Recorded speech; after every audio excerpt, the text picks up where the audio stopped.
বিকালবেলা ঘুমিয়েছিলাম আর তখনই আমার ফোনটা ক্রিং ক্রিং করে বেজে উঠল।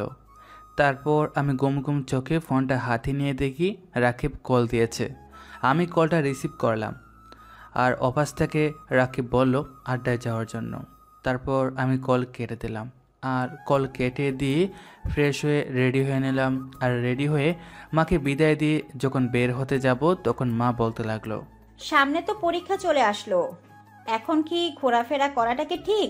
এখন তো ভালো করে পড়তে হবে, তাই না? এমনিতেই তো সারা বছর ঘুরে ফিরে দিন কাটাচ্ছিস।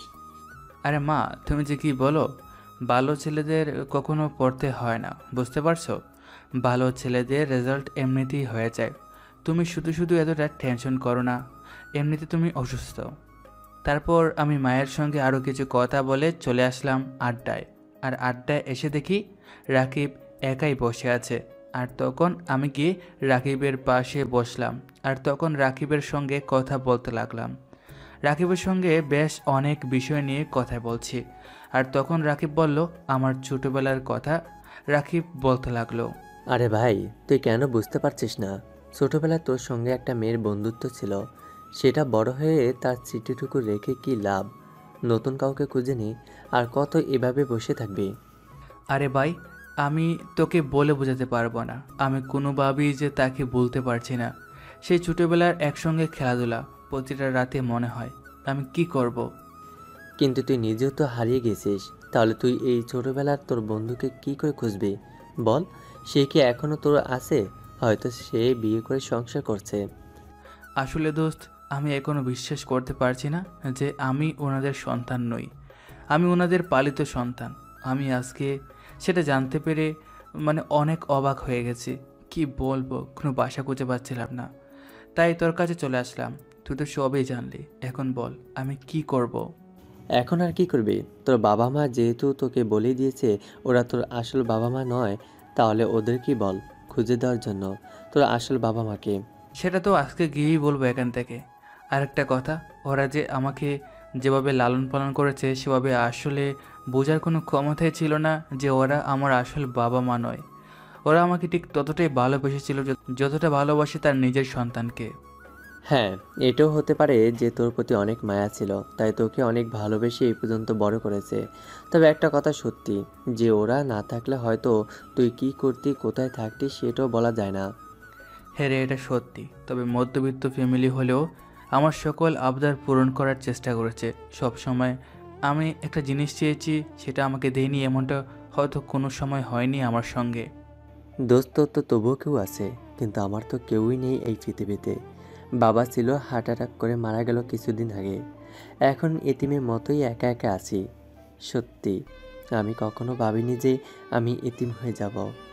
তারপর আবার চাকরি নেই, টিউশনি করিয়ে আর কত বেতন পাই বল?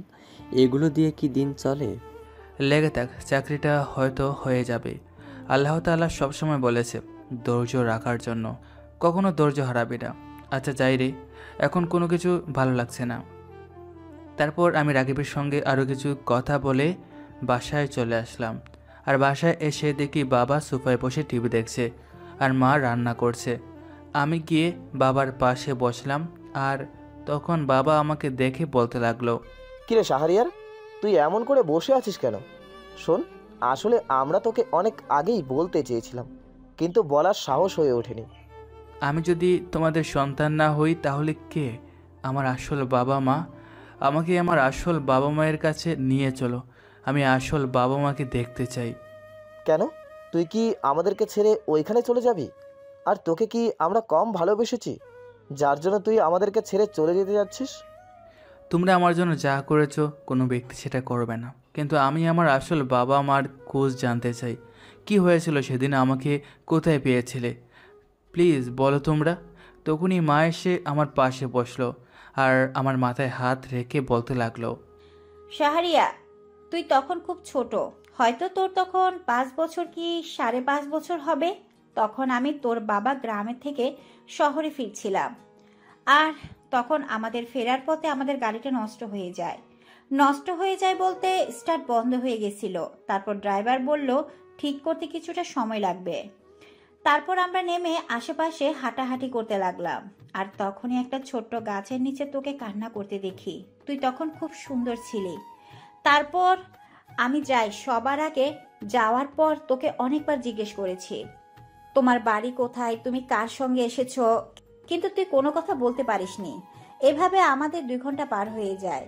আর 2 ঘন্টা পার হয়ে যাওয়ার পর আশেপাশে লোকজনকে জিজ্ঞাসা করা হলো, কিন্তু কেউ তোকে চিনতে পারছে না। একটা সময় ওই গ্রামে যে চেয়ারম্যান ছিল, ওই চেয়ারম্যান এসে তোর বাবাকে বলল, এই ছেলেটা আমাদের গ্রামের কারোর নয়, কোনো আত্মীয় স্বজনেরও নয়।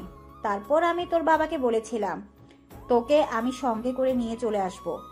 তারপর আমাদের কথায় চেয়ারম্যান আর কোনো প্রতিবাদ করলো না। তারপর থেকে আমি তোকে মায়ের মমতা দিয়ে মানুষ করেছি, কখনো তোকে মায়ের অভাব বুঝতে দেইনি। সব সময় বুকের মাঝে আগলে রেখেছি তোকে।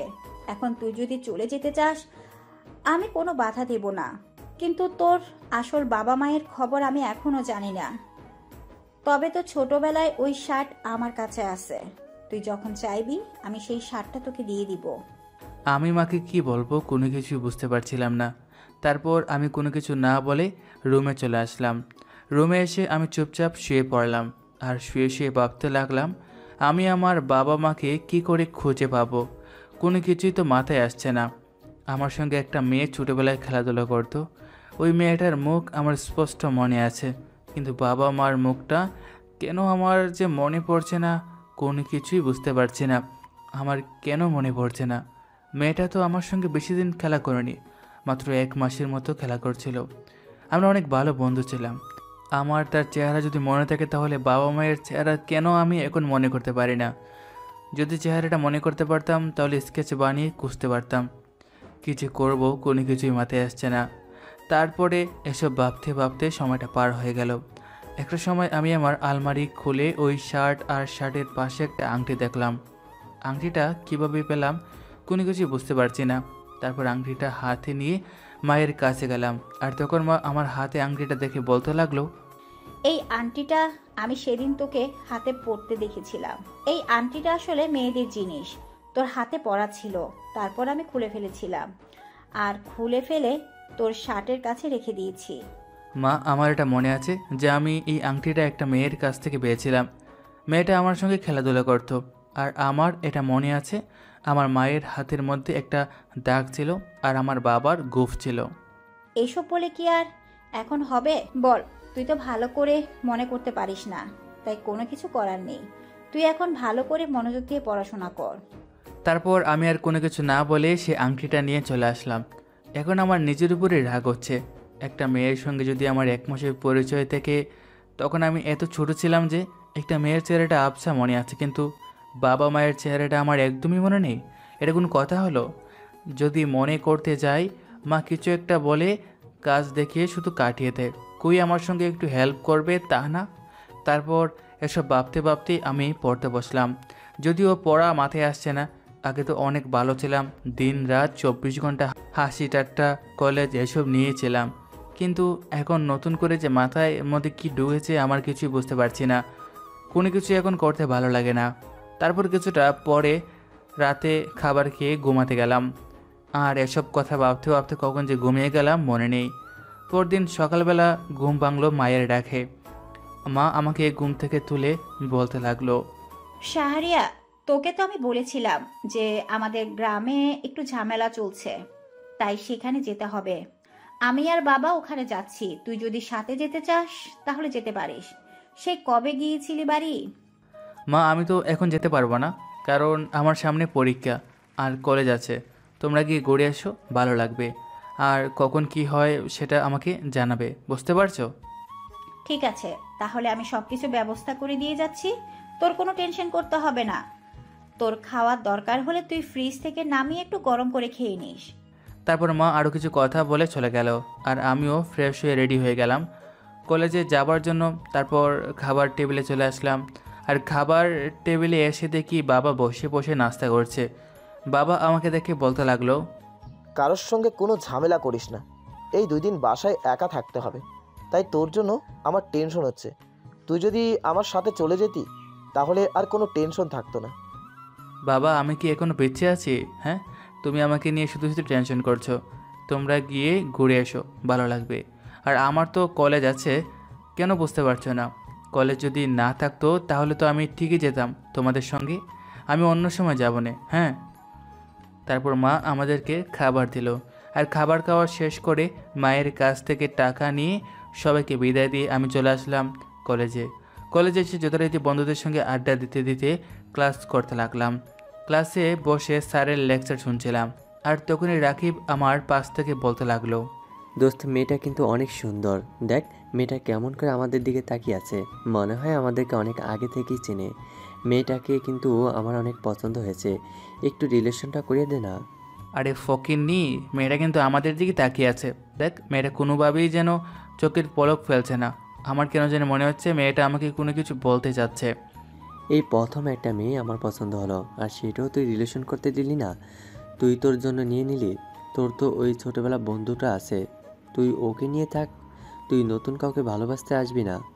আরে দূর, তুই রাখ। আমি এই মেয়েটাকে প্রথম থেকে ভালোবেসে ফেলছি, আর এই মেয়েটাকে আমি অনেক আগে থেকে আমি লক্ষ্য করছি, বুঝতে পারছিস? আজকে তুই শুধু লক্ষ্য করলি, আমি তোকে এতদিন বলিনি। তারপর সাকিবের সঙ্গে এসব আজাইরা কথাবার্তা বলতে বলতে এই সময়টা পার হয়ে গেল, আর ক্লাস শেষ করে দুজনেই ক্লাসরুম থেকে বের হচ্ছি। আর তখন মেয়েটা পিছন দিক থেকে বলতে লাগলো, আপনাকে সেই সময় আমি ডাকছিলাম, কারণ আপনার বেঞ্চের নিচে আমার কলমটা পড়ে গিয়েছিল, সেটা তুলে দেওয়ার জন্য। আপনি সেটা না তুলে উল্টো আমার দিকে তাকিয়েছিলেন। ক্লাসের মাঝে তো আর কথা বলা যায় না। আসলে আমি সেটা বুঝতে পারিনি। আপনাকে দেখে মনে হচ্ছে কলেজের নতুন। আচ্ছা, আমরা কি বন্ধু হতে পারি, যদি আপনি কিছু মনে না করেন? বন্ধু হওয়ার জন্যই তো হাত মিলিয়েছি, তাই না হলে কি আমি আপনার সঙ্গে কথা বলতে আসতাম? আর এই যে আপনি আমার নামে কি বাজে কথা বলছেন? আরে আমি আপনার নামে বাজে কথা কেন বলতে যাব? আমি তো আপনার নামে আরও ভালো কথা বলেছি। আপনি কত সুন্দর দেখতে, এটাই প্রশংসা করছি। আপনাকে দেখতে তো পুরো বকাটেদের মতো দেখা যায়। আপনার মুখে সুন্দর দেওয়ার কথা মানায় না, বুঝতে পারছেন? আপনি যে আমার বান্ধবীর বোনের দিকে তাকিয়ে থাকেন সেটা কিন্তু আমি জানি। হয়তো আমি এই কলেজে নতুন এসেছি, কিন্তু আমি আপনাকে অনেক আগে দেখেছি বাসার সামনে দাঁড়িয়ে থাকতে। ইয়ে না, মানে ও আমার বন্ধু বলতে পারেন, বাইরের মতো। তাই এসব কথা না বলি, আমরা অন্য কথা বলি। চলুন ওখানে গিয়ে আমরা বসি। আর রাকিব, তুই আর এসব করবি না। আমি একটু জাড়ি মারলাম। তারপর আমরা একটা খালি জায়গায় এসে বসলাম তিনজন মিলে। মেয়েটা আমার পাশে বসেছে। তারপর আমাকে দেখে বলতে লাগলো, আসলে আমি আপনাকে অনেক আগে থেকেই লক্ষ্য করেছিলাম। কালকে আপনি আর আপনার বন্ধু মিলে এক জায়গায় কথা বলেছিলেন, আমি আপনাদের সব কথা শুনেছি। বলতে পারেন অচেনা মেয়ে হয়ে আমি আপনাদের কথা কেন শুনলাম। আসলে আপনারা যেখানে কথা বলছিলেন সেটার পাশে আমার রুম ছিল, আমি বারান্দায় এসে বসেছিলাম আর আপনাদের কথা শুনে নেই। আর আজকে আপনাদের কলেজে দেখে সরি বলতে আসলাম। আপনি তো অদ্ভুত একটা মানুষ। আপনি শুনেছেন তো কি হয়েছে, এটার জন্য সরি বলতে হবে? আচ্ছা যাই হয়েছে, আমরা তো একই ক্লাসে পড়ি, তাহলে আমরা তো আজকে থেকে বন্ধু। তাই এখন থেকে আর তুমি না, আপনি না, শুধু তুই, ঠিক আছে? ঠিক আছে, তবে তুমি করে ডাকতে পারবো, কিন্তু তুই বলে ডাকতে পারবো না, কারণ তুই বলতে অন্যরকম শোনা যায়। তবে চেষ্টা করব মাঝে মাঝে দুইটাই ডাকবো। দেখো আমরা বন্ধু হয়ে গেলাম, কিন্তু তুই তোমার নামটা জানতে পারলাম না। আমি শাহরিয়ার রহমান, আর ও হচ্ছে রাকিব হাসান। আমি হচ্ছে তানিয়া চৌধুরী, বাবা মায়ের একমাত্র মেয়ে। আসলে আমার একটা ছোট বোন আছে, তার জন্য বললাম। ঠিক আছে, চলো গিয়ে একসঙ্গে ফুচকা খাই। আমরা ফুচকার দোকানে চলে আসলাম, আর ফুচকার দোকানে এসে ফুচকার অর্ডার দিলাম। তারপর অনেক বিষয় নিয়ে কথা বলতে লাগলাম। আর তখন রাকিব আমাকে বলতে লাগলো, দোস্ত, আমি বিদেশে চলে যেতে চাই। আমার আর এ দেশে থেকে কোনো লাভ নেই, কারণ চাকরি পাচ্ছি না। তুই যদি কোনো কিছু ব্যবস্থা করে দিতে পারিস, আমার একটা জমি আছে, ওইটা বিক্রি করে বিদেশে চলে যাব। আরে তোমার বিদেশে কেন যেতে হবে? তুমি চাইলে তো দেশেই অনেক কিছু করতে পারো। আর দেশের মতো শান্তি কি বিদেশে গিয়ে পাবে? তোমার চাকরি হয়নি, চাকরি হবে, এর জন্য বিদেশে চলে যেতে হবে? আর কে বলেছে তোমার কেউ নেই? এই যে আমরা তো আছি।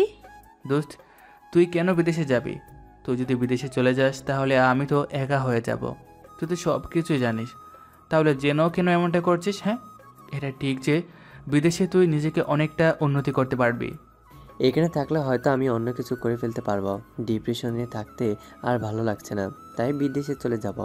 আমি সব কিছু ব্যবস্থা করে ফেলেছি, তোকে না জানিয়ে। ঠিক আছে, তুমি যেহেতু বিদেশে চলেই যেতে চাচ্ছ, তাহলে চলে যাও।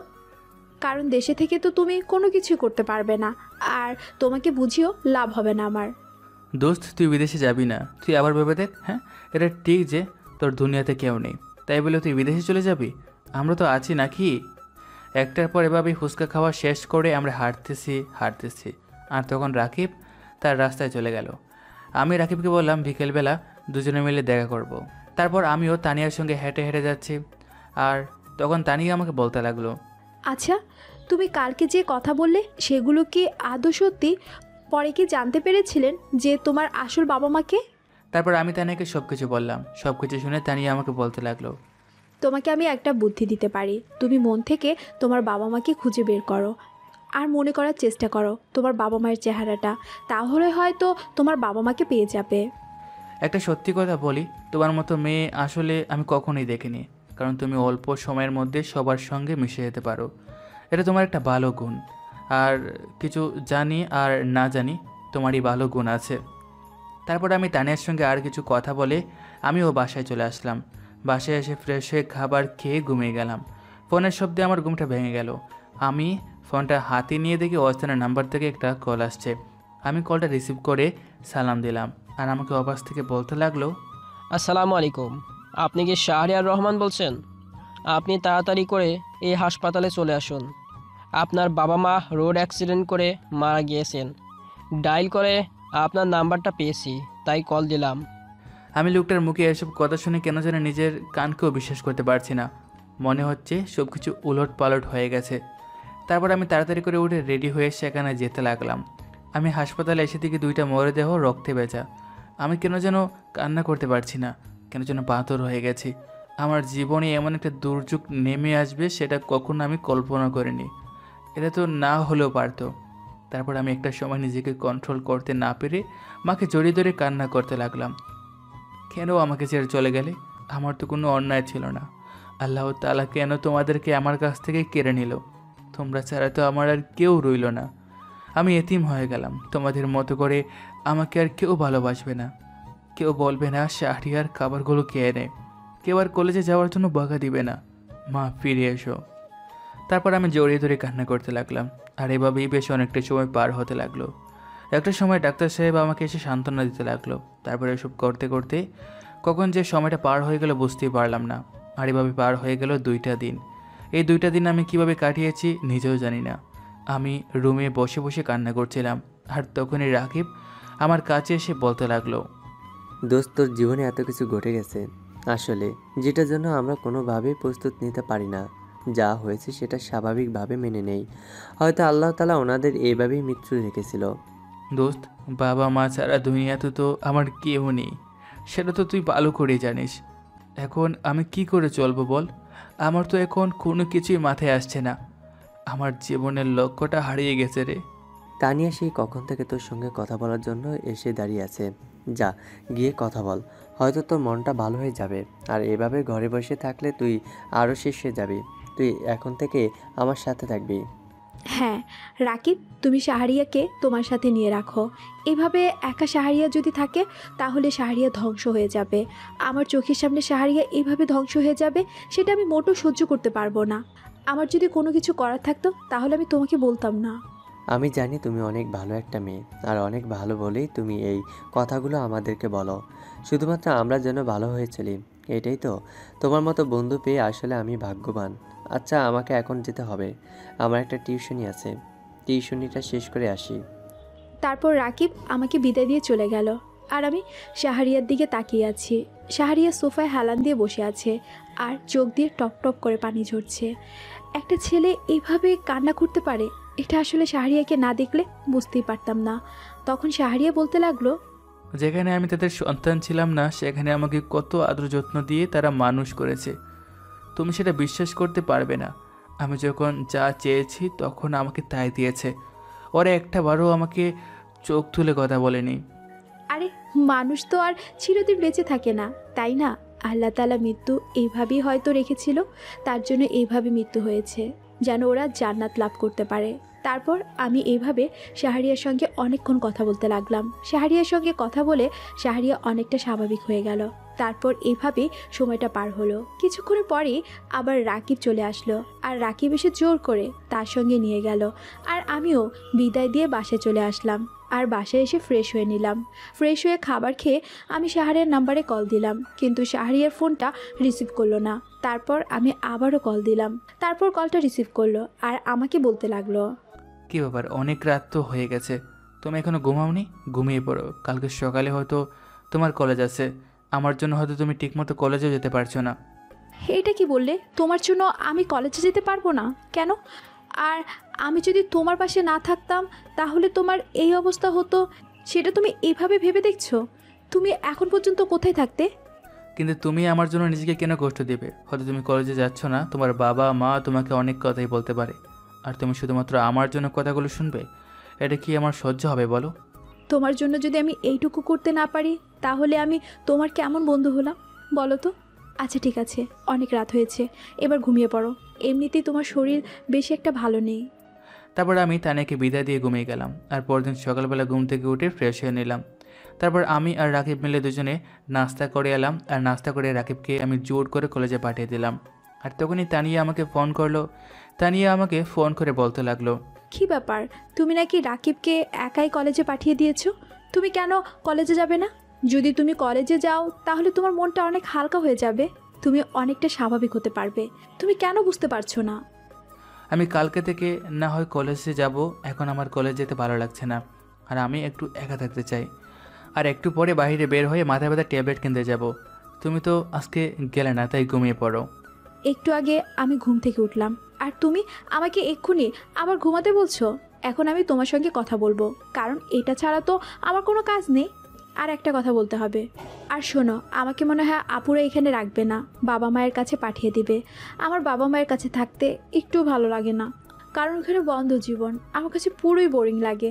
এখানে আপুর কাছে থাকলে হয়তো একটু ভালো লাগে, আর তোমার মতো বন্ধু পেয়েছি, আর ভালো তো লাগবেই। তারপর এভাবে আমি ওর সঙ্গে কথা বলতে লাগলাম, আর কথা বলতে বলতে কিভাবে সময়টা যে পার হয়ে গেল বুঝতেই পারলাম না। আর অনেকক্ষণ কথা বলা শেষ করে আমি কল কেটে দিলাম। তারপর আমি এদিকে কল কেটে দিয়ে বাইরে যেতে লাগলাম। আর এর সময় বাইরে থেকে একটু হেঁটে আসলে হয়তো ভালো লাগবে, তাই আমি মানিব্যাগটা নিয়ে রেডি হয়ে বাইরে হাঁটতে লাগলাম। আমি একা একাই আনমনে হেঁটে যাচ্ছি, আর পেছনে বাবা মায়ের সঙ্গে স্মৃতিগুলো মনে পড়ছে। স্মৃতিগুলো আসলেই ভালো থাকতে দেয় না। সব সময় মনে হয় বাবা মায়ের স্মৃতিগুলো, সব সময় মনে হয় বাবা মায়ের স্মৃতিগুলো।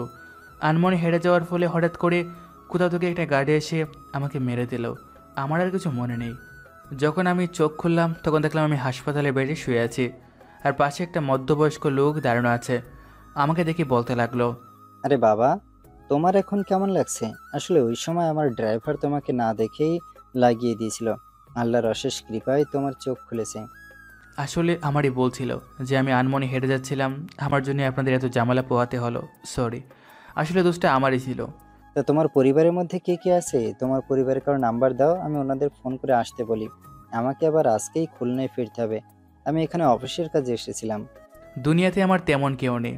আমি ছোটোবেলা থেকে পালিত বাবা মায়ের কাছে মানুষ হয়েছি, আর সেই পালিত বাবা মা রোড অ্যাক্সিডেন্টে মারা গেছে। আর আমার যে পালিত চাচা আছে উনি সকল সম্পত্তি দখল করে নিয়েছে। এখন আমার জীবনে কেউ নেই, আমার লাইফের কোনো নিশ্চয়তা নেই।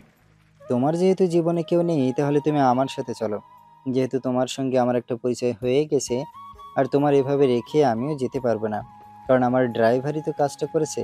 তার জন্য চলো, তুমি আমার বাসায় থাকবে আর কাজ করবে, আমার অফিসে কাজ করবে। এমনিতেও আমার পার্সোনাল সেক্রেটারি দরকার। ঠিক আছে। তারপর আমি আর কোনো কথা বললাম না। উনি ডাক্তারের সঙ্গে কথা বললেন। ডাক্তারের সঙ্গে কথা বলে বিকালবেলা আমি ওনার সাথে যেতে লাগলাম। আমার জীবনটা কেন এমন চন্নচারা হয়ে গেল বুঝতে পারলাম না। এখন আরেকজনের কৃপায় আমাকে বেঁচে থাকতে হচ্ছে। সত্যি জীবনটা কখন কি হয় বলা যায় না। তারপর বিকালবেলা ওনার গাড়িতে করে আমি ওনার বাসায় যাচ্ছি। আমি কোনো কথা বলছি না, এক মনে বাহিরের দিকে তাকিয়ে আছি। তারপর প্রায় 3 ঘন্টা জার্নি করার পরে খুলনায় এসে পৌঁছালাম। তারপর ওনার বাড়িতে গেলাম। উনি আগে আগে যাচ্ছে, আমি ওনার পেছনে পেছনে যাচ্ছি। উনি গিয়ে কলিং বেল দিলেন। বাড়িটা সত্যি অনেক বড় মনে হচ্ছে, অনেক বড় লোক উনি। কলিং বেল বাজার পরে ভেতর থেকে একজন এসে দরজা খুলে দিল, হয়তো ওনার ওয়াইফ হবে। আমি ওনাকে সালাম দিলাম। আমাকে দেখে উনি বলতে লাগলো, তুমি এসেছো? আমি সেই কখন থেকে তোমাকে ফোন করে যাচ্ছি, কিন্তু তুমি আমার ফোন কেটে দিচ্ছ। আর এই ছেলেকে কোথা থেকে নিয়ে এসেছো বাসায়? আসলে আমি অফিসের কাজ শেষ করে বাড়িতেই ফিরছিলাম। তারপর হঠাৎ করেই আমার ড্রাইভার এই ছেলেটাকে রাস্তার মধ্যে মেরে দেয়। তারপর আমি তাড়াতাড়ি করে হাসপাতালে নিয়ে যাই। হাসপাতালে নিয়ে যাওয়ার পরে চিকিৎসা করি এবং পরে ছেলেটার কাছ থেকে জানতে পারি ছেলেটার দুনিয়াতে কেউ নেই। এই ছেলেটা বলল যে তার পালিত বাবা মায়ের কাছে সে মানুষ হয়েছে। আসল বাবা মায়ের খোঁজ সে জানে না। আর এই দুনিয়াতে তেমন কেউ নেই। আর আমরাও তো অফিসে একটা লোক দরকার ছিল, তাই ভাবলাম নিয়ে আসি। হ্যাঁ, তাহলে তো ঠিকই আছে। তোমারও তো একটা লোকের প্রয়োজন ছিল অফিসে, সেটা পেয়ে গেলে। আসো, তোমরা ভিতরে আসো দুজনেই। দাঁড়াও, আমি আমার মেয়ের সঙ্গে তোমার পরিচয় করিয়ে দিচ্ছি। রাফা, রাফা, এদিকে আয় তো। বাবা, নাম কি তোমার? জি আন্টি, আমি শাহরিয়ার রহমান। তারপর উনি ওনার মেয়ের সঙ্গে আমাকে পরিচয় করে দিলেন। মেয়েটা আমার চেয়ে ছোটো হবে, এটা থেকে বোঝা যাচ্ছে। তারপর আমাকে মেয়েটা একটা রুম দেখানোর জন্য নিয়ে আসলো, আর রুমে এসে আমাকে বলতে লাগলো, এই যে দেখেন, এটা হচ্ছে আপনার রুম। আপনার যদি কোনো কিছু লাগে আমাকে বলবেন, ব্যবস্থা হয়ে যাবে। আর আজকে থেকে আপনি এখানেই থাকবেন, ঠিক আছে? হ্যাঁ ঠিক আছে, আমার আর কিছু প্রয়োজন নেই, যেগুলো আছে সেগুলো দিয়েই হবে। আর এগুলোই যে আমার কপালে পেয়েছি, এটাই তো অনেক। আমার মতো কি পাবে এসব? মন খারাপ করবেন না, আপনি আপনার আসল বাবা মাকে হয়তো কোনো একদিন খুঁজে পাবেন। শুধু ধৈর্য ধরুন আর আল্লাহর কাছে দোয়া করুন। তারপর রাফা চলে গেল, আর আমিও ফ্রেশ হয়ে বিছানায় শুয়ে পড়লাম। আর তখনই আমাকে খাবার খাওয়ার জন্য ডাকতে লাগলো, আর আমিও গেলাম। আমি প্রথমে ছাড়ে বসে খাবার খাওয়ার জন্য একটু অস্বস্তি বোধ করছিলাম, কারণ এই প্রথম এই বাড়িতে আসলাম। আর এইভাবে যদি খাবার খেতে বসি কেমন দেখা যায়, এসব ভাবতে ভাবতে আমি কিছুক্ষণ দাঁড়িয়ে রইলাম ওখানে। আর তখন আঙ্কেলটা বলতে লাগলো, আরে এভাবে লজ্জা পাওয়ার কি আছে? আমি তো তোমাকে আমার ছেলের মতোই মনে করছি, তাই না? তুমিও আমাদেরকে তোমার বাবা মায়ের মতোই মনে করো, বুঝতে পারছো? আরে এখন এখানে বসো, খাবার খাবো একসঙ্গে। তারপর আমি বসলাম, আর বসে চুপচাপ খাবার খেয়ে আরও কিছু কথা বললাম। ওনার সঙ্গে কথা বলে আমি রুমে চলে আসলাম। রুমে এসে ভাবছি তানিয়ার কথা। তানিয়া হয়তো আমাকে ভালোবেসে ফেলছে, তার জন্য আমাকে এভাবে রাত দিন 24 ঘন্টায় আমার খেয়াল রাখতো। এখন আমি তানিয়াকে ছেড়ে এসেছি, জানি না তানিয়া এখন কেমন আছে। আমি অনেকক্ষণ ধরে শাহরিয়াকে কল করে যাচ্ছি, কিন্তু শাহরিয়ার ফোনটা বন্ধ বলছে। শিয়ারের সঙ্গে একটু কথা না বললে আমার কেমন যেন লাগে হয়তো। আমি শাহরিয়াকে অনেক ভালোবেসে ফেলেছি। যদি শাহরিয়াকে ভালো না বাসতাম তাহলে হয়তো শাহরিয়ার জন্য এত কিছু করতাম না। হয়তো ভালোবাসার জন্য তাকে মিস করছি। জানি না শাহরিয়া কী করছে, ফোনটা কেন বন্ধ করে রেখেছে। তারপর আমি রাকিবকে কল দিলাম, আর রাকিব কলটা রিসিভ করলো। রাকিবকে আমি বললাম, রাকিব কী ব্যাপার, শাহরিয়া কোথায়? শাহরিয়ার ফোনটা বন্ধ বলছে কেন? আমি তো শাহরিয়ারকে অনেকক্ষণ ধরে কল করছি, কিন্তু ফোনটাও তো বন্ধ বলছে। শাহরিয়ার তো আমার কাছে নেই। শাহরিয়ার কোথায় যেন চলে গেছেন, আমার রুমমেটরা তো তাই বলল। কি বলছো তুমি এসব? শাহরিয়া আবার কোথায় চলে যাবে? শাহরিয়ার যাওয়ার জায়গা নাই তো, সেটা তো তুমিও জানো আমিও জানি। তুমি যেভাবে পারো শাহরিয়াকে খুঁজে বের করো। আমি কিভাবে খুঁজবো? আমার তো টিউশনি থাকে। আমার টিউশনি যদি না করাই তাহলে আমি নিজে কিভাবে চলবো, সেটা তুমি একবার ভেবে দেখেছো? খুঁজতে গেলে তো আমার টিউশনি মিস যাবে। তুমি তোমার বন্ধুকে খুঁজবে, এতে তোমার অনেকটা বিরক্ত ফিল হচ্ছে তাই না? ঠিক আছে, তোমার শাহরিয়াকে খুঁজতে হবে না, আমি নিজে শাহরিয়াকে খুঁজে নিব। আর এরকম স্বার্থপর বন্ধু থাকার কোনো প্রয়োজন নেই।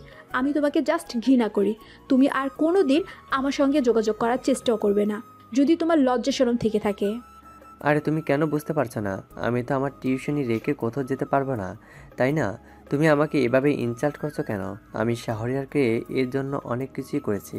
তুমি যদি আমাকে ভুল বোঝো তাহলে এখানে আমার কোনো কিছুই করার নেই। আমি শাহরিয়ারকে করতে পারবো না। শাহরিয়ার এখনও পিচ্ছি নয়, শাহরিয়ার এখন যথেষ্ট পরিমাণে বোঝার বয়স হয়েছে। আর আমার সঙ্গে থেকে আমি তাকে খাওয়াতে পারবো না। সে যদি নিজে কিছু করে খেতে পারে সেটা তার জন্য ভালো হবে। আমার এখানে থেকে কতদিন খাবে আমারগুলো? আমি নিজেও তো টানাপোড়ার মধ্যে চলি। আমি তোমার কাছ থেকে নতুন কিছু শিখলাম। যদি তোমার সঙ্গে আমার আজ কথা না হতো তাহলে হয়তো আমি এত কিছু শিখতে পারতাম না। আসলে সব সময় ভয় থেকে শিক্ষা নেওয়া যায় না, কিছু কিছু সময় বাস্তব জীবন থেকেও শিক্ষা নেওয়া যায়। তারপর আমি কলটা কেটে দিলাম, আর কলটা কেটে দিয়ে আমি কান্না করতে লাগলাম। এটা ছাড়া আমার কোনো উপায় নেই। আর তখনই আপু এসে বলতে লাগলো কালকে নাকি আমাকে খুলনায় যেতে হবে, আর ভাইয়া নাকি আমাকে ফ্লাইটে করে পাঠিয়ে দিবে। নিজেই ব্যাগ গুছিয়ে দিতে লাগলো, আর এইভাবে সময়টা পার হলো। তারপর রাতের খাবার খেয়ে আমি শাহরিয়ার কথা ভাবতে ভাবতে ঘুমিয়ে গেলাম। সকালবেলা ঘুম থেকে উঠে আমি রেডি হয়ে নিলাম। রেডি হয়ে ভাইয়া আমাকে ফ্লাইটে করে পাঠিয়ে দিল। আর আমিও চলে আসলাম খুলনায়। খুলনায় এসে বাড়িতে চলে আসলাম। আর বাড়িতে এসে বাবা মা দুজনে বাসায় আছে। আমি গিয়ে মাকে জড়িয়ে ধরলাম। মা আমাকে দেখে জড়িয়ে ধরলো। তারপর মায়ের সঙ্গে আরও কিছুক্ষণ কথাবার্তা বলে রুমে চলে আসলাম। আর রুমে এসে ফ্রেশ হয়ে নিলাম। এদিকে আমি খাবার খেয়ে রুমে এসে ঘুমিয়ে পড়লাম খুব তাড়াতাড়ি। তারপর সকালবেলা ঘুম থেকে উঠে ফ্রেশ হয়ে রেডি হয়ে নিলাম। তারপর রাফা এসে আমাকে বলতে লাগলো, ভাইয়া আপনাকে বাবা রেডি হতে বলেছে, আপনি নাকি এখন বাবার সঙ্গে অফিসে যাবেন, তাই বলল। বাবার আসার সময় কিছু জামা কাপড় কিনে নিয়ে আসবেন। এই নিন টাকা, মা দিয়েছে। তারপর আমি টাকাগুলো নিয়ে খাবার টেবিলে চলে আসলাম। আর খাবার টেবিলে এসে নাস্তা করতে বসলাম। নাস্তা করার সময় আন্টি আমাকে অনেক কিছু বলতে লাগলো। আমি ওনার সঙ্গে কিছু গল্প করতে লাগলাম। উনি অত্যন্ত ভালো মানুষ, খুব সহজে সবাইকে আপন করে নিতে পারে। আর হঠাৎ করে আন্টি বলতে লাগলো, আজকে যদি বাবু থাকতো তাহলে হয়তো তোমার মতোই হতো, তাই না? আমার ছেলেটা জানি না এখন কোথায় আছে, আদৌ কি বেঁচে আছে নাকি মারা গেছে। প্লিজ তুমি আর এসব কথা মনে করবে না। এসব কথা মনে করে আর কত কষ্ট পাবে। এ পর্যন্ত তো কান্না করে দিনটা পার করলে, আর কত ভুলে যেতে পারো না? তুমি আমাকে ভুলে যাওয়ার জন্য বলছো? তুমি কি নিজে ভুলে থাকতে পারো বলো তো? ওর দুষ্টুমিগুলো আমি এখনো মিস করি। মা হয়ে ছেলেকে কি করে ভুলে যাব? আরে শাহরিয়ার, তুমি কিছু মনে করো না, আসলে এটা অন্য একটা কাহিনী, তোমাকে অন্য সময় বলবো। এখন চুপচাপ খাবার খেয়ে নাও। আর আজকে তোমাকে সবার সঙ্গে আমি পরিচয় করিয়ে দিব, সবাই তোমাকে বেশ ভালোই গ্রহণ করে নেবে। তারপর নাস্তা করে ওনার সঙ্গে গাড়িতে করে অফিসে চলে আসলাম। আর অফিসে আসার পর সবার সঙ্গে আমাকে পরিচয় করিয়ে দিলেন। তারপর আমাকে ওনার পাশে একটা কেবিন দেওয়া হলো। আর ম্যানেজার সাহেব এসে আমাকে কাজগুলো বুঝিয়ে দিতে লাগলেন। আর এইসব কাজ করতে করতে সারাটা দিন পার হয়ে গেল। বিকেলবেলা আমি মার্কেটে এসে কিছু জামা কাপড় কিনে বাড়িতে চলে আসলাম। আর বাসায় এসে দেখি আন্টি আর রাফা বসে বসে টিভি দেখছে। আরে ভাইয়া, আজকে তো আপনার অফিসের প্রথম দিন ছিল, তা আপনার অফিসের প্রথম দিন কেমন কাটলো বলেন তো? নিশ্চয়ই অনেক খারাপ লেগেছে, তাই না? জানতাম। আরে তুমি আমাকে আপনি করে কেন বলছো? তুমি আমাকে তুমি করে ডাকবে। তুমি তো আমার ছোট বোনের মতোই হবে, তাই না? কি বলেন আন্টি? হ্যাঁ, ঠিকই তো বলেছে শাহরিয়ার। তুই এখন থেকে শাহরিয়ারকে তুমি করেই ডাকবি। শাহরিয়ার তোর বড় ভাইয়ের মতো, আর তোর ওই ভাই যদি বেঁচে থাকতো তাহলে শাহরিয়ারের মতোই হতো। তারপর ওনাদের সঙ্গে আরও কিছু কথা বলে আমিও রুমে চলে আসলাম। আর রুমে এসে ফ্রেশ হয়ে খাবার খেয়ে ওনাদের সঙ্গে গল্প করতে লাগলাম। আর ওনাদের সাথে গল্প করতে করতে বেশ কয়েকটা সময় পার হয়ে যায়।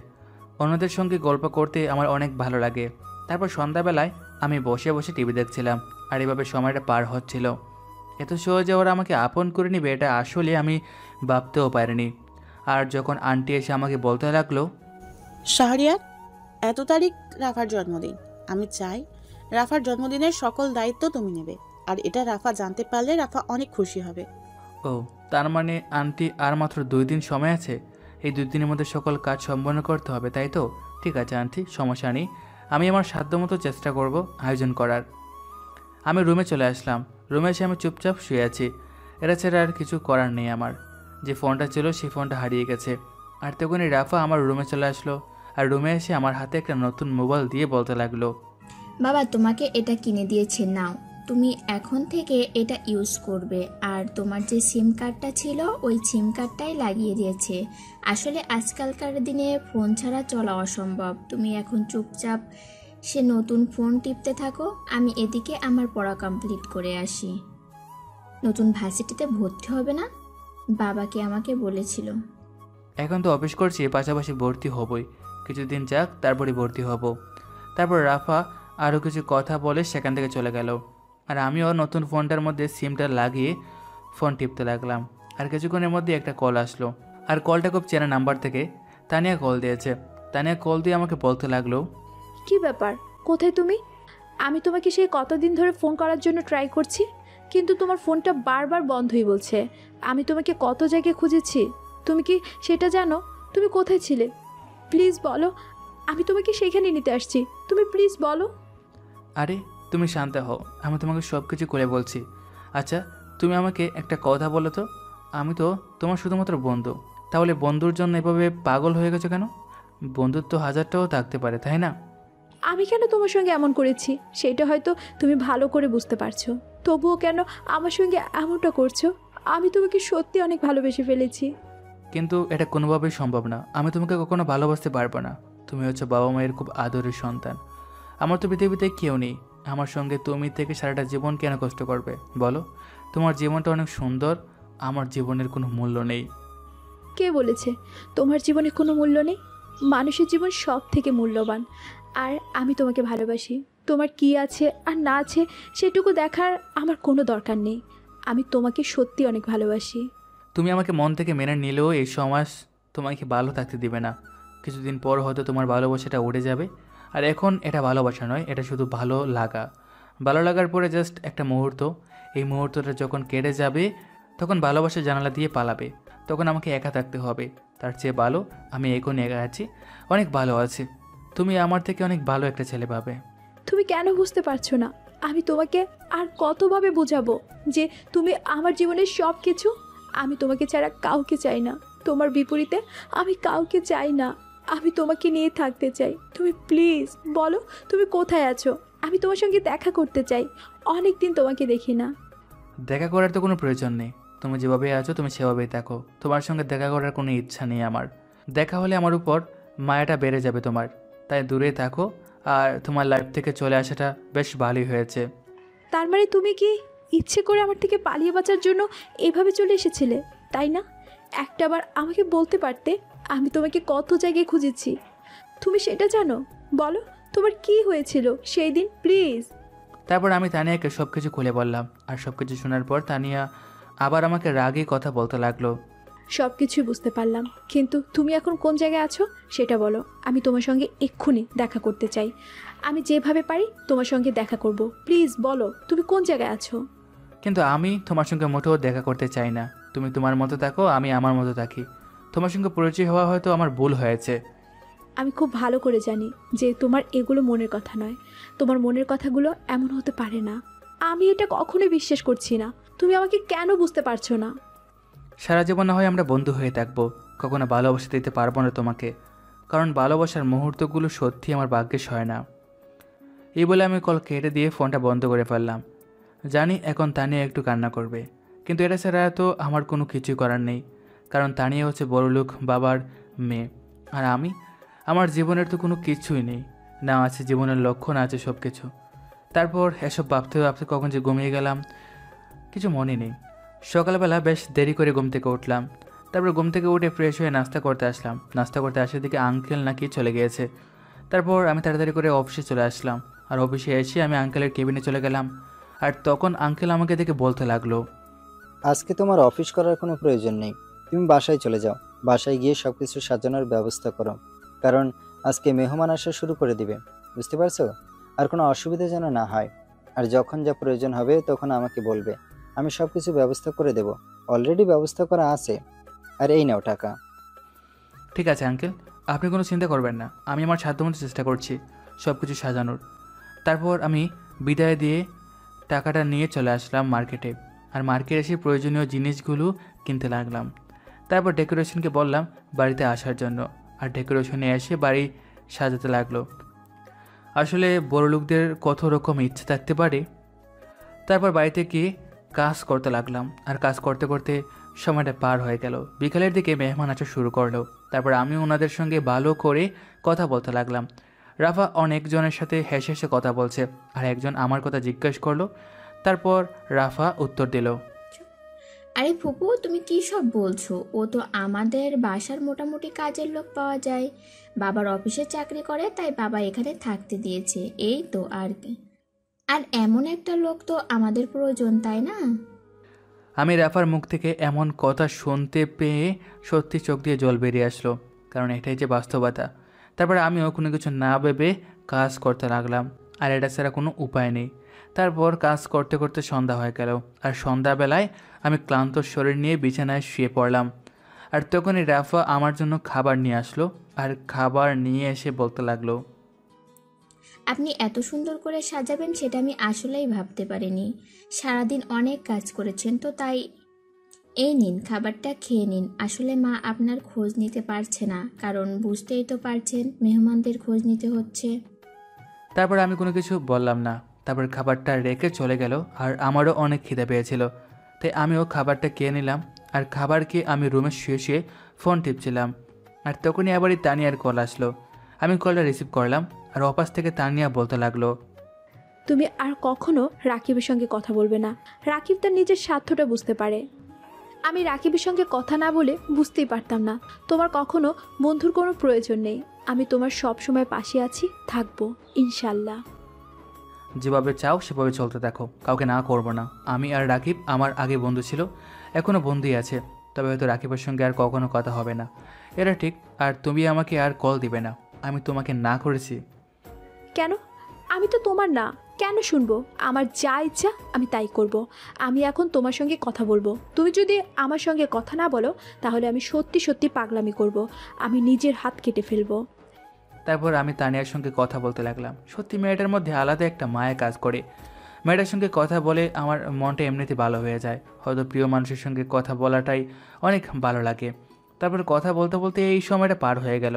আর কথা বলা শেষে আমি খাবার খেয়ে নিলাম আর খাবার খেয়ে ঘুমিয়ে গেলাম।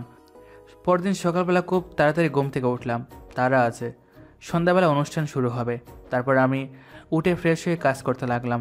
আর কাজ করার মাঝখানে একবার খাবার খেয়ে নিলাম। আন্টি আমাকে বলল, শাহরিয়া, আমি তো তোমাকে ঠিক মতো খোঁজখবর নিতে পারছি না। তুমি তো বুঝতেই পারছো, কারণ বাহিরে অনেক মেহমান আছে, ওদেরকে সময় দিতে হচ্ছে। তুমি ঠিক মতো খাবার খেয়ে নিও। আর যদি কোনো কিছুর প্রয়োজন হয় তাহলে আমাকে বলবে বা রাফাকে বলবে, ঠিক আছে? তারপর আমি বললাম ঠিক আছে। তারপর উনি চলে গেল। উনি গিয়ে কাজ করতে লাগলো আর আমিও কাজ করতে লাগলাম। আর এইভাবেই সময়টা পার হয়ে গেল। এর মাঝে তানিয়া আমাকে অনেকবার কল দিয়েছে, কিন্তু আমি আর কলটা রিসিভ করতে পারিনি, কাজের মধ্যে ব্যস্ত থাকায়। আমি সকাল থেকে অনেকবার করে ট্রাই করেছি, কিন্তু শাহরিয়া কোনোভাবে আমার কলটা ধরছে না। তারপর আমি বিছানায় বসে বসে টিভি দেখলাম। আর তখনই বাবা আমার রুমে আসলো। আর বাবা রুমে এসে বলতে লাগলো তার বন্ধুর মেয়ের জন্মদিন, তাই আমাকে সেখানে যেতে হবে, আমাদেরকে দাওয়াত দিয়েছে। আমার ইচ্ছে না থাকা সত্ত্বেও আমি রাজি হয়ে গেলাম। তারপর বাবা চলে গেল আর আমিও বসে রইলাম। আর এইভাবে সময়টা পার হলো। এদিকে আমি কাজ করতে করতে প্রায় সন্ধ্যা হয়ে গেল। এখন সবাই এসে গেছে, আমি আমার মতো করে কাজ করছি একপাশে। তারপর কাজ শেষ করে আমি দাঁড়িয়েছিলাম, দাঁড়িয়ে দাঁড়িয়ে ফোন টিপছিলাম। আর তখনই রাফা এসে আমাকে বলতে লাগলো, কি ব্যাপার, তুমি এগুলো পরে এখানে দাঁড়িয়ে আছো কেন? নতুন পাঞ্জাবি জামা পরে আসো। তোমাকে পাঞ্জাবি পাজামা পরলে অনেক ভালো লাগবে, যাও তাড়াতাড়ি। তারপর আমাকে জোর করে রুমে পাঠিয়ে দিল।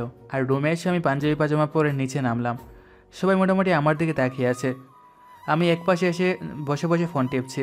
আর তখনই তানিয়া কল দিল আর অপাস থেকে বলতে লাগলো, আমি সেই সকাল থেকে তোমাকে কল দেওয়ার ট্রাই করছি, কিন্তু তুমি আমার কোনোভাবেই কল রিসিভ করছো না। আমি কি তোমার কাছে বোঝা হয়ে গেছি? আমাকে তো একবার বলতে পারতে নাকি তুমি কিসের মধ্যে আছো? বলো তো, এখানে এত শব্দ আসছে কোথা থেকে? আসলে আমি যে বাসায় থাকি সে বাসার মধ্যে জন্মদিন তার মেয়ের, সেজন্য কাজের চাপে তোমার কলটা রিসিভ করতে পারিনি। এখন একটু ফ্রি হয়েছি আর কি। ও আচ্ছা, তোমার লাইফটা কি এইভাবেই যাবে বলো তো? তুমি নিজে কিছু করছো না কেন? অন্যের আশায় কেন আছো তুমি? এইভাবে যদি তুমি তাদের বাসায় থাকো তাহলে তুমি নিজে কোনোদিনও উন্নতি করতে পারবে না।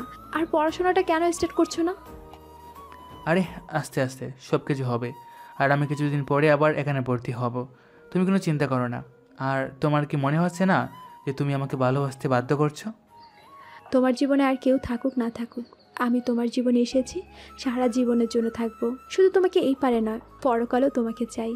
আমি বাবার সঙ্গে বাবার বন্ধুর বাড়িতে যাচ্ছি, ওখানে জন্মদিনের অনুষ্ঠান আছে। আমি যেতে রাজি হচ্ছিলাম না, কিন্তু বাবা জোর করে নিয়ে যাচ্ছে। আমি এখন বাবার সঙ্গে আছি, মেসেজ করো, ঠিক আছে? কথা বলা যাবে না। তারপর কল কেটে দিল। আর কল কেটে দেওয়ার পর আমি মেসেজে তানিয়ার সঙ্গে কথা বলতে লাগলাম। এর থেকে অনেক মেয়ে এসেছে, আমি একজনকে খেয়াল করলাম, সে বারবার আমার দিকে দেখাচ্ছে। আমি ফোনের দিকে খেয়াল করলাম, তখনই মেয়েটা আস্তে আস্তে আমার কাছে এসে বলতে লাগলো, হ্যালো হ্যান্ডসাম, আপনাকে কিন্তু সত্যি অনেক সুন্দর লাগছে। আচ্ছা, আপনার নাম্বারটা একটু দেওয়া যাবে? সরি, আমি আমার নাম্বার কাউকে দিই না। কেন, আপনি কিছু বলতে চাইলে এখনই বলতে পারেন, কোনো সমস্যা নেই। আমি এখন ফ্রি আছি, বাট নাম্বার দেওয়া যাবে না। আসলে আপনাকে আমি প্রথম দেখায় ক্রাশ খেয়ে গেছি। আমি আপনার সঙ্গে রিলেশন করতে চাই। আমার সঙ্গে রিলেশন করবেন? সত্যি বলছি, কখনো ছেড়ে যাব না। আমি আপনাকে 50 টাকা দিচ্ছি। এই 50 টাকা দিয়ে রাস্তা থেকে ইঁদুরের বিষ কিনবেন, আর বিষ কিনে সেটা বাসায় গিয়ে দরজা বন্ধ করে খেয়ে নেবেন, ভালো হবে আপনার জন্য। হঠাৎ করে এমন ফাজলামো কথা? আপনি সত্যি অনেক সুন্দর মানুষ, আর সুন্দর মানুষকে সবারই পছন্দ হয়, তাই না? আমাকে মুরগি বানিয়ে কোনো লাভ নেই। আমি কিন্তু এসবের মধ্যে অনেক পাখা একজন লোক, ঠিক আছে? আর এমনিতেও আমার গার্লফ্রেন্ড আছে। এই যে দেখেন, আমি তার সঙ্গে কথা বলছি, ঠিক আছে? এখন আপনি আসতে পারেন। তখন মেয়েটা কিছু অপমান বোধ করলে চলে গেল, আর আমিও ফোনে ওর সঙ্গে কথা বলতে লাগলাম। তারপর এভাবে সময়টা পার হয়ে গেল। আর কিছুক্ষণ পরই অনুষ্ঠান শুরু হবে। আর তখনই হঠাৎ করে গেট দিয়ে একজনকে প্রবেশ করতে দেখলাম। তাকে দেখে আমি সত্যি অবাক হয়ে গেছি। তার মানে তানিয়ার বাবা আর আঙ্কেল ভালো বন্ধু। তানিয়া আমাকে অনেকক্ষণ পরে লক্ষ্য করলো। তানিয়া নীল শাড়ি পরেছে, সাথে নীল ব্লাউজ, দেখতে বড় মায়াবী লাগছে। তানিয়া সবার সঙ্গে কথা বলে আমার কাছে চলে আসলো। আমার কাছে এসে অবাক হয়ে তাকিয়ে আছে আর আমাকে বলল, আমি কতবার তোমার সঙ্গে দেখা করতে চাইলাম, কিন্তু তুমি আমাকে কোনোভাবেই ঠিকানা দিলে না। দেখেছো এখন কিভাবে আমরা এক হয়ে গেলাম? আমি তো কখনো ভাবতেই পারিনি যে তোমার সঙ্গে আমার এইভাবে দেখা হয়ে যাবে। আচ্ছা, একটা বিষয় আমি বুঝতে পারলাম না, ওরা তোমাকে আগে থেকে কীভাবে চিনতে পারবে? তুমি কি আরও আগে এই বাসায় আসতে নাকি? আর আমিও জানতাম না যে তুমি আঙ্কেলের বন্ধুর মেয়ে। যদি জানতাম তাহলে আমি কখনোই এই বাসায় থাকতাম না, অন্য কোথাও চলে যেতাম। এখন তো তোমাকে আমার কাছে পেয়েছি, চলো আমার সঙ্গে, তোমাকে পরে বোঝাচ্ছি। এখন আমি সবার সামনে কোনো কিছু বলতে পারবো না, চলো উপরে চলো। তখনই তানিয়া আমাকে টানতে টানতে ছাদে নিয়ে আসলো। ছাদে একটা স্টোর রুমে আছে, সেখানেই আমি আসলাম। আর তানিয়া এসে আমাকে শক্ত করে জড়িয়ে ধরলো। তানিয়ার চুলের গ্রান আমাকে পাগল করে দিচ্ছে। কিছুক্ষণ আমরা এভাবে চুপ করেছিলাম। আর হঠাৎ করে একটা ছবির উপর আমার চোখ পড়লো, আর ছবিটা দেখতে লাগলাম ভালো করে। আমি তানিয়াকে ছেড়ে ছবিটা হাতে নিলাম, আর হাতে নিয়ে দিকে একটা ছেলের ছবি, ছোটো বয়সের, 5 বছর হবে। আমি ছবিটা ভালো করে পরিষ্কার করে দেখলাম, এ তো আমার ছবি। তখন আমি তানিয়াকে বললাম, তোমার কি বিশ্বাস হচ্ছে না? আরে এটাই আমার ছবি। আমার ছবি এখানে কিভাবে আসবে? আমার ছবি তো আমার ফোনের মধ্যে থাকার কথা। তাছাড়া আমার ছোটোবেলার পিক আমি নিজে চিনতে পারবো না? এটা কোনো কথা হলো? কী বলছো তুমি? এটা তো আঙ্কেল আন্টির হারিয়ে যাওয়া সেই ছেলেটা, যার সঙ্গে আমি ছোটোবেলা অনেক খেলাধুলা করতাম, কিন্তু ও নাকি হারিয়ে গিয়েছিল। আর আঙ্কেল এই ছবিটা লুকিয়ে রেখেছিল, কারণ আন্টি এটা দেখে আর কান্না করে, এই জন্য। তাহলে কি আমি তাদের হারিয়ে যাওয়া সেই সন্তান? আমার তো কোনো কিছু মাথায় আসছে না। না থাক, এসব ভেবে কোনো কাজ নেই, আমাদের কথা বলো। আমাদের কথা আমরা পরে বলতে পারবো, কিন্তু আগে এই বিষয়টা তোমার বলা দরকার। এই বলে আমি দৌড়ে নিচে চলে আসলাম। নিচে এসে আমি সবাইকে ডাকতে লাগলাম, আর তখন আঙ্কেল আন্টি সবাই আমার দিকে তাকিয়ে আছে। তারপর আন্টিকে বললাম, আচ্ছা আন্টি, আপনাদের ছেলের কোথায় জন্মদাগ ছিল, বা ওর কী কী অভ্যাস ছিল, এটা একটু বলতে পারবেন? আর যেদিন হারিয়ে গিয়েছিল তখন তার শরীরে কী কী কাপড় পরা ছিল? হ্যাঁ, আমি অবশ্যই বলতে পারবো। আমার ছেলের আমি সব কিছু বলতে পারবো না, কিন্তু মা এখন কেন এসব শুনতে চাচ্ছ? একটু পরেই তো অনুষ্ঠান শুরু হয়ে যাবে। শোনো তাহলে, ওর পিঠের দিকে একটা জন্ম দেখা আছে। জন্মদাগটা বেশ অনেকটা বড়, আর ওর ডান পায়ের বড় আঙুলের নখটা একটু অন্যরকম, মানে নখের ভিতরে অনেক ময়লা যন্ত্র, আর নখটা মাঝে মাঝে ভিতরে চলে যায়, আর এটা মাঝে মাঝে ব্যথা করতো। আর ও যেদিন হারিয়ে গিয়েছিল, ওর শরীরে সেদিন লাল রঙের একটা শার্ট ছিল, আর জিন্সের একটা প্যান্ট ছিল, আর জুতার মধ্যে ছিল লোফার, আর একটা আংটি ছিল, যেটা তোমার আন্টি তুমি একদিন দিয়েছিলে। আচ্ছা আন্টি, আমি যদি এখন আপনার সেই সন্তানকে এনে দিতে পারি, তাহলে আমাকে কি দিবেন বলেন? আমি মনে হয় সেই ছেলেটাকে এনে দিতে পারবো। এই বলে আমি সবার সামনে শাহরিয়াকে আনলাম, আর শাহরিয়াকে এনে আর শাহরিয়া পাঞ্জাবিটা খুলে পিঠের মধ্যে দাগটা দেখালাম। আর তখন শাহরিয়ার ফোনটা নিয়ে আর শাহরিয়ার যে তার শার্ট প্যান্টের পিক ছিল ওইটা সবাইকে দেখালাম। সবাই দেখে অবাক হয়ে গেল, আর পায়ের দিকে তাকিয়ে দেখলাম সব কিছু মিলে যাচ্ছে। সবাই তো শাহরিয়াকে দেখে অবাক হয়ে আছে। আর তখনই আন্টি গিয়ে শাহরিয়াকে শক্ত করে জড়িয়ে ধরলো। আমার কেন যেন মনে হচ্ছিল তুই আমার হারিয়ে যাওয়া সেই সন্তান, কারণ আমি যখন তোর সঙ্গে কথা বলতাম তখন আমার অন্যরকম ভালো লাগতো। আল্লাহ আমার আশাটা পূরণ করে দিয়েছে। এতদিন পরে আমার কাছে ফিরে এসেছিস, এটাই অনেক। আমি আল্লাহর কাছে আর কিছুই চাই না। ভাইয়া, আমি আমার জন্মদিনে আজ পর্যন্ত এমন একটা সংবাদ কখনোই শুনিনি। এটাই হয়তো আমার জীবনের শ্রেষ্ঠ উপহার হবে।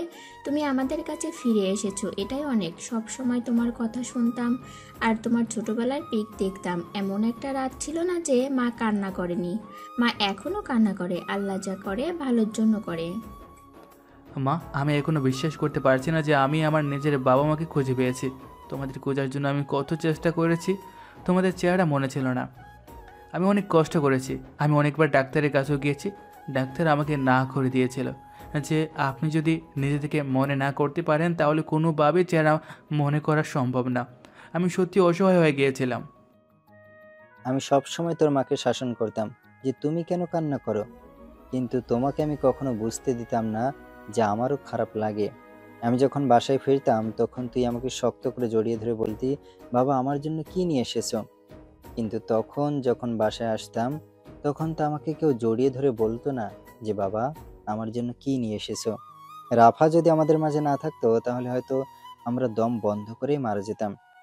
এখন আমার আর কোনো দুঃখ নেই, তোকে আমি পেয়ে গেছি, আমি এখন শান্তিতে মরতে পারবো। তারপরে সবার সামনে এভাবেই আমাকে জড়িয়ে ধরলো। আমিও বাবাকে জড়িয়ে ধরে কান্না করে দিলাম। আর এভাবেই বেশ অনেকটা সময় পার হয়ে গেল। তারপর অনেক দুমদাম করে অনুষ্ঠান পালিত হলো। আমি রাফাকে কেক খাইয়ে দিলাম, তারপর রাফা আমাকে কেক খাইয়ে দিল। আর এভাবেই প্রায় অনেকক্ষণ সময় পার হলো। আর আমি এসব কেক খাওয়া দাওয়া শেষ করে আমি ছাদে এসে দাঁড়িয়ে আছি।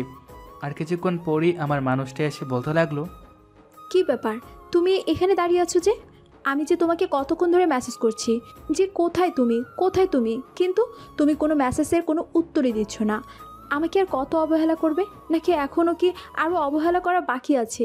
এর চেয়ে ভালো নিজের হাতে গলা টিপে আমাকে মেরে ফেলো, তাহলেও ভালো হবে।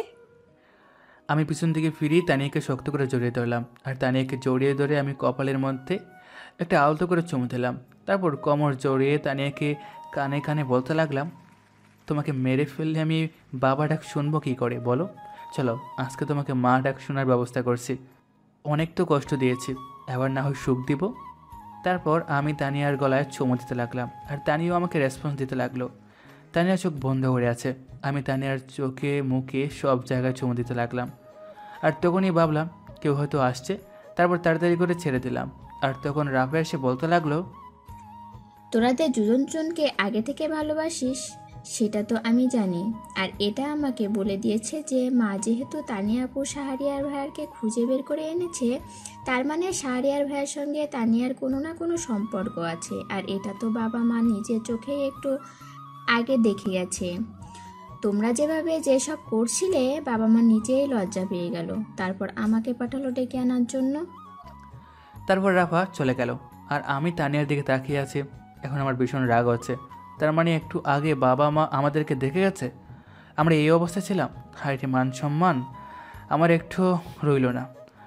তখন তানিয়া বলতে লাগলো, তুমি কি দেখবে না যে কেউ আসছে কি না? এখন আমি কি করেছি ওদের সামনে সব বলো তো? আমার নিজেরই লজ্জা করছে, আমিও ওদের সামনে যেতে পারবো না। তুমি একা যাও, আর আদর করার সময় নেই তোমার, তাই না? যাও, আজকে একটু কাছে পেয়েছিলাম, এটা আমার হলো না। তারপর আমরা দুজন মিলে নিচে চলে আসলাম। আর নিচে এসে আমি চুপচাপ দাঁড়িয়ে আছি।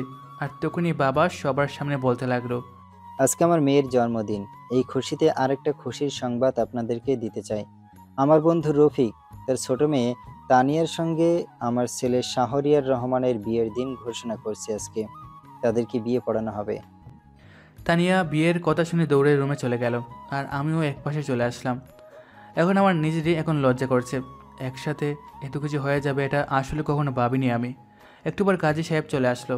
কাজী সাহেব এসে বসে বাবাদের সঙ্গে কথা বলতে লাগলো। তারপর আমিও রেডি হয়ে সামনে আসলাম। আমাকে কিছু ছেলে রেডি করিয়ে দিল। আর একটু পরে দেখলাম তানিয়াকেও রেডি করিয়ে রাফা এনেছে। তারপর আমাদের বিয়েটা হয়ে গেল। আর এসব কাজ করতে করতে কখন যে রাত 11টা বেজে গেল বুঝতেই পারলাম না। আর এখন আমি দাঁড়িয়ে আছি বাসর ঘরের সামনে। ভিতরে যাব কি না সেটাই চিন্তা করছি। আর তখন মা পিছন থেকে বলতে লাগলো, কি রে শাহরিয়ার, তুই এখানে দাঁড়িয়ে আছিস কেন? রাত 11টা বাজে, অনেক ধকল গেছে আজকে শরীরের উপর দিয়ে। যা গিয়ে ঘুমিয়ে পড়, আর মেয়েটাও তোর জন্য অনেকক্ষণ ধরে বসে আছে। তারপর আমি লজ্জা পেয়ে ভিতরে চলে আসলাম। আর ভিতরে এসে আমি দরজা লক করে দিলাম। আর দরজা লক করে আমি ভাবছি, এতদিন আমার জীবনে কেউ ছিল না, সিঙ্গেল ছিলাম আমি। আর এখন আমি বিবাহিত, এটা ভাবতেই তো আমার লজ্জা করছে। আর তখন দেখি বিছানা থেকে কেউ একজন এসে আমাকে বলতে লাগলো, এভাবে আকাশের দিকে না তাকিয়ে একটু আমার দিকে তাকাও। আমি বসে থাকতে থাকতে পুরো শেষ হয়ে গেলাম, আমার কোমর মনে হয় শেষ। আমি এখন ঘুমাবো, তোমার যা মন চায় তুমি তাই করো। আরে আমার কি দোষ? আমাকে তো সবাই আসতে দিচ্ছিল না।